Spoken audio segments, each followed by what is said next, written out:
अब हम स्लैमोइड के बारे में पढ़ेंगे। इसके नाम में ही छिपा हुआ है कि इस ऑर्गेनिज्म को हम लोग अलग कैटेगरी में क्यों रखे। स्लैम का मतलब ही होता है कूड़ा कचरा। वैसा ऑर्गेनिज्म जो कहाँ ग्रो करेगा, कूड़े कचरे में ग्रो करेगा। जहाँ सड़ा हुआ पदार्थ हो वहां पे ग्रो करेगा, वहां पे पनपेगा। कहाँ पे पनपेगा, कहाँ पे उगेगा ये, तो कूड़े कचरे में, जहाँ पे सड़ा गला पदार्थ हो, सब्सटेंस हो, वैसे जगह में ये पनपेगा। ये ज्यादातर कहाँ, ये इनका जो न्यूट्रिशन है स्लैमोइड का, वो कैसा है, एस्पैरोफाइटिक पोटिस्टा है। ये क्या है, एस्पैरोफाइटिक पोटिस्टा है। एस्पैरोफाइटिक पोटिस्टा कहने का मतलब, जैसे मान लीजिए ये लीफ है, इसके ऊपर मैंने प्लाज्मोडियम बनाया। क्या किया, प्लाज्मोडियम बनाया, और ये प्लाज्मोडियम क्या करेगा, ये जो टूट गया है, जो पेड़ से गिर गया है, सड़ गया है, उस पे अपना इंजाइम डालेगा, और ये इंजाइम डाल के इस लीफ को गलाएगा, सड़ाएगा, और उसके बाद जो इससे न्यूट्रिशन होगा वो एब्जॉर्ब कर लेगा ये प्लाज्मोडियम।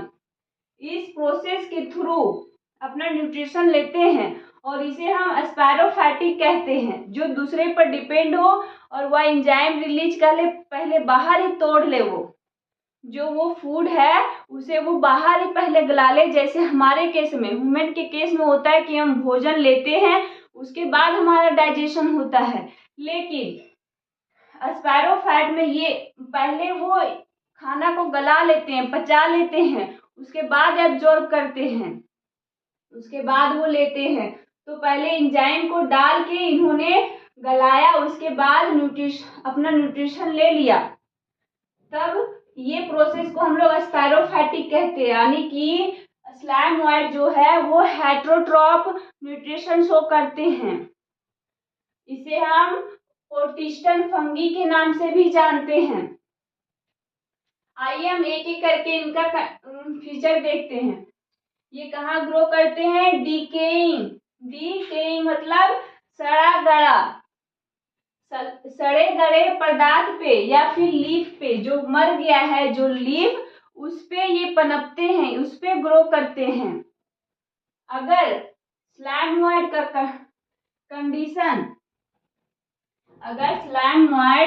का कंडीशन अच्छा हुआ, वेरिएबल हुआ, सुटेबल हुआ, तो वो क्या करेंगे, प्लाज्मोडियम का जो ये रूप है इसमें मल्टीप्लिकेशन करते हैं, बाइनरी फ्यूजन करते हैं, उनके थ्रू ये बच्चे को रिप्रोड्यूस करते हैं।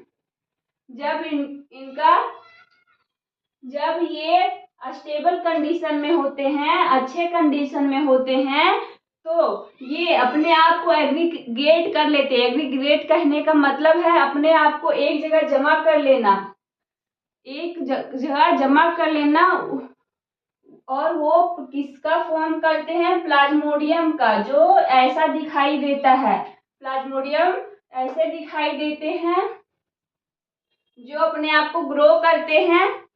जब स्टेबल कंडीशन हो तो वो बाइनरी फ्यूजन के थ्रू मल्टीप्लिकेशन करते हैं, वो अपने आप को ग्रो करते हैं, और फिर ग्रो करने के बाद कुछ दूरी तक अपने आप को स्प्रेड करते हैं, फैलाते हैं। इसी तरह वो ग्रो करते हैं स्लैमोइड।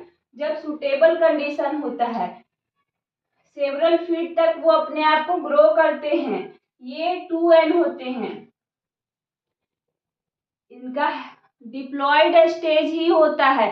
क्यों, कैसे डिप्लॉयड स्टेज होगा, क्योंकि ये मायोसिस नहीं कर रहे, जो हैप्लॉयड, ये गैमेट नहीं बना रहे हैं। जब सुटेबल कंडीशन में होते हैं, जब वेरिएबल कंडीशन में होते हैं, तो ये बाइनरी फ्यूजन के थ्रू, किसके थ्रू, बाइनरी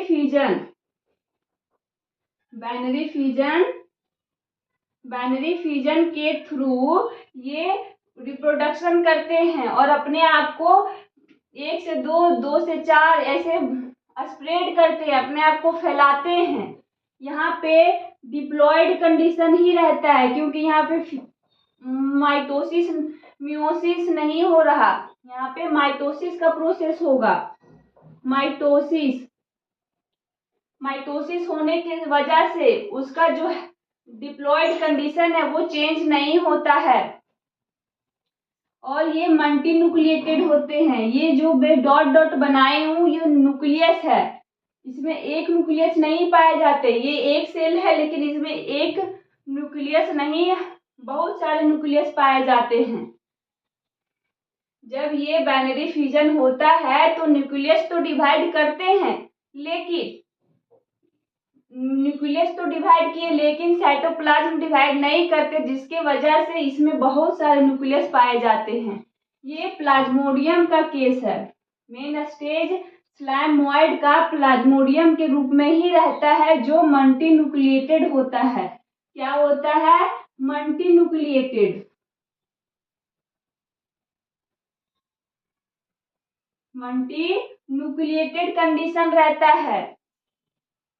अब हम देखते हैं स्लाइमोइड जब अनवेरिएबल कंडीशन में रहता है तो वो अपने आप को कैसे जीवित रखता है, अपने आप को कैसे ग्रो करता है, कैसे रिप्रोड्यूस करता है। तो मैं ये मिटा देती हूँ, यहाँ पे मैं समझाऊंगी डायग्राम के थ्रू। ये लीफ है और लीफ में प्लाज्मोडियम क्या कर रहे हैं? ग्रो कर रहे हैं। यहाँ पे एंजाइम डाला और न्यूट्रिशन लिया, इस तरह अपने प्रोसेस को ये कर रहे थे और बाइनरी फ्यूजन के थ्रू अपने नंबर को बढ़ा रहे थे। लेकिन अनवेरिएबल कंडीशन आने की वजह से अपने आप को ये कैसे रिप्रोड्यूस करेंगे, कैसे अपने आप को बचाएंगे, वो देखिए। यहाँ पे प्लाज्मोडियम न्यूट्रिशन एंजाइम रिलीज किया और न्यूट्रिशन लिया, ये अपने आप को पहले ग्रो करेंगे। ये छोटा थे, पहले अपने आप को पूरा ग्रो किए। यहाँ पे भी एंजाइम रिलीज ही कर रहे हैं और न्यूट्रिशन ले ही रहे हैं। ये इसके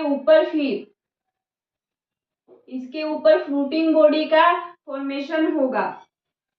यहाँ पे लीफ के ऊपर, ये लीफ तो इसका न्यूट्रिशन तो ले लिया लीफ का, तो लीफ थोड़ा सा ही बचा अपने न्यूट्रिशन का, बस मटेरियल यानी कि लीफ का बस थोड़ा सा मटेरियल बचा, क्योंकि इन्होंने सारे न्यूट्रिशन को एब्जॉर्ब कर लिया, इसे गला दिया, सड़ा दिया लीफ को और अपने आप को पूरा ग्रो कर लिया। क्या किया? अपने आप को पूरा ग्रो कर लिया और इसके ऊपर क्या आ गया? फ्रूटिंग बॉडी आ गया, बहुत सारा फ्रूटिंग बॉडी आ गया। पूरा प्लाज्मोडियम में फ्रूटिंग बॉडी का फॉर्मेशन हो गया। जब अनवेरिएबल कंडीशन आया, अनवेरिएबल कंडीशन में क्या करेगा? फ्रूटिंग बॉडी का फॉर्मेशन करेगा। यहाँ पे जो लीफ था वो सड़ गया, वो गल गया और उसके बाद प्लाज्मोडियम अपने आप को पूरा ग्रो कर लिया। प्लाज्मोडियम क्या किया? अपने आप को ग्रो कर लिया और इसके ऊपर फ्रूटिंग बॉडी का फॉर्मेशन किया। पूरा प्लाज्मोडियम में क्या हुआ? फ्रूटिंग बॉडी का फॉर्मेशन हो गया और ये अपने आप अनवेरिएबल कंडीशन में फ्रूटिंग बॉडी का फॉर्मेशन किया। फ्रूटिंग बॉडी क्या किया? फ्रूटिंग बॉडी का फॉर्मेशन किया। प्लाज्मोडियम जो है वो कन्वर्ट हो गया फ्रूटिंग बॉडी में।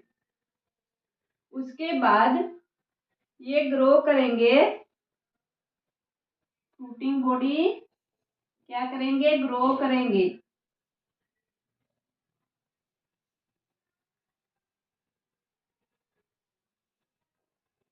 ये फ्रूटिंग बॉडी है और ये ग्रो किए।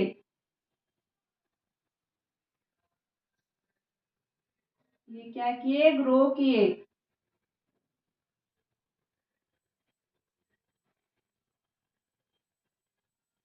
ऑन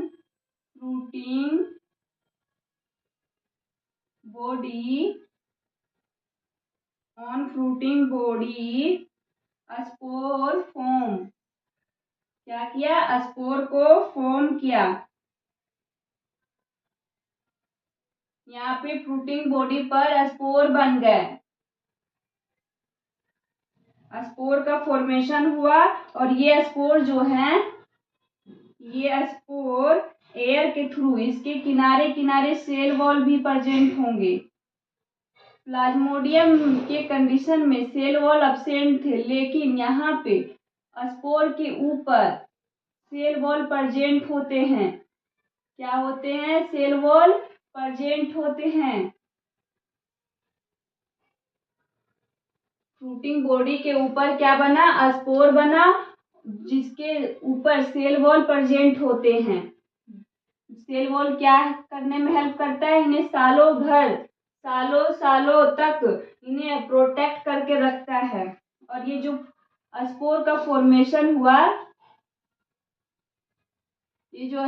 फॉर्मेशन हुआ, ये फर्टिलाइजेशन के थ्रू ये फर्टिलाइज करेंगे और जायगोट का फॉर्मेशन करेंगे। यहाँ पे फर्टिलाइजेशन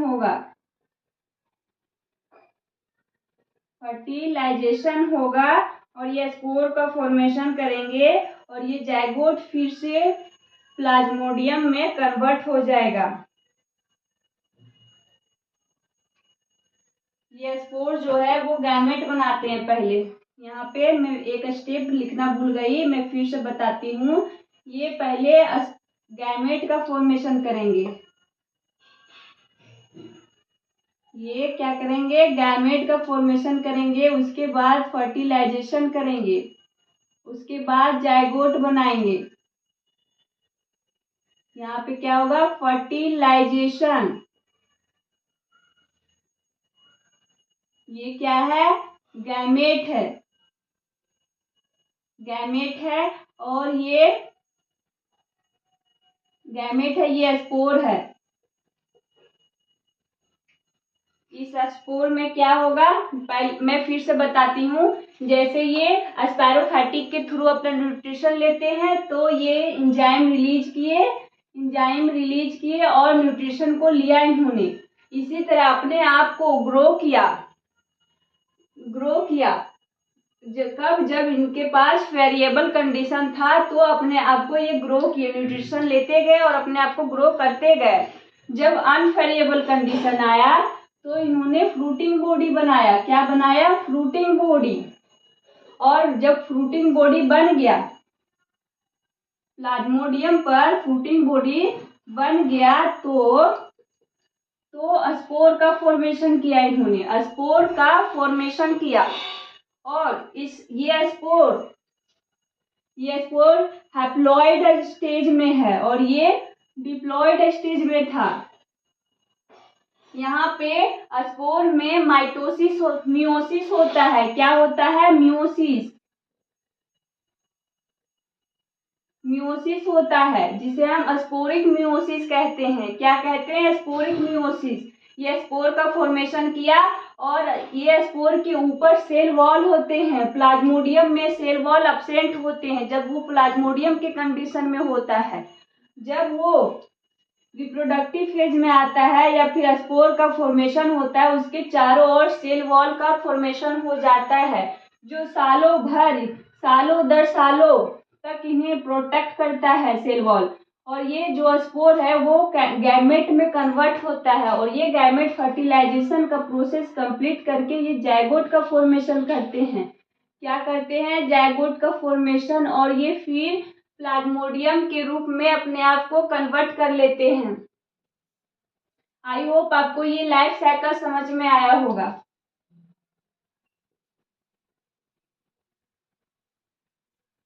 ड्यूरिंग अनफेरिएबल कंडीशन, यानी कि जब अनफेरिएबल कंडीशन में आया तो अपने आप में क्या चेंजेस किया, प्लाज्मोडियम है वो अपने आप को ग्रो किया, डिफ्रेंशिएट किया, अपना नंबर बढ़ाया, साइज बढ़ाया, और ये फ्रूटिंग बॉडी का फॉर्मेशन किया, जिसे हम स्पोरेंजिया कहते हैं। इसे हम क्या बोलेंगे, स्पोरेंजिया।